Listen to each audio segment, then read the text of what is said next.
The whole question of, first of all, what am I in service to, I think is really in many ways the deepest question.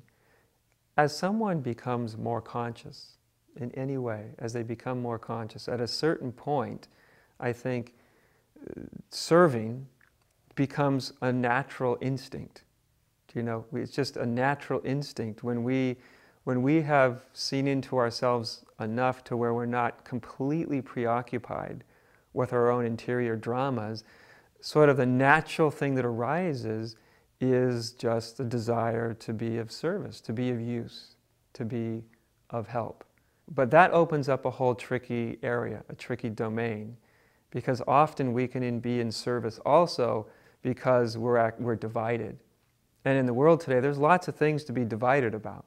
You know, about the state of the world, state of the ecology, the way human beings treat each other, you know, the hate, ignorance, and greed, wars, genocide, starvation, climate change.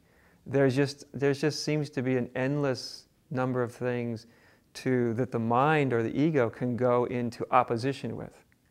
And that opposition will, of course, seem valid, right?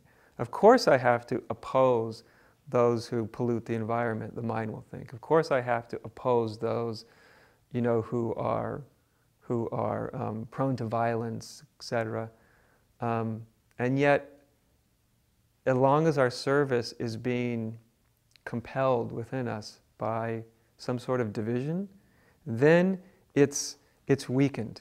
Anytime you or I, anybody, move from a point that's informed by what we're against, we're not really a real strong transformative force. We might bring change, but we won't bring transformation. And I think that's something that I hear more and more that people that do service, are in service, are grappling with right now. More and more people I talk to are starting to notice that what's important is not only the service that they do, the exterior kind of service they do, the help they give, the comfort, the reaching out, but what's also important is where they're giving it from inside. I find more people are starting to recognize that where I'm giving my service from is in many ways as important as the service itself. Otherwise, we just sort of continue to polarize ourselves from each other, you know, and that breeds conflict.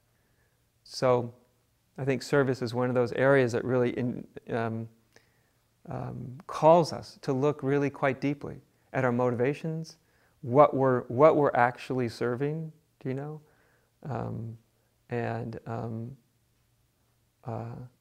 and how's the wisest way to go about it. Otherwise, sometimes service is also an expression of our anxiety. You know, I'm afraid the world is going to go, we're going to blow each other up, or we're going to destroy the world, and there's sort of an existential anxiety, and so the service can get fueled by fear, understandable fear.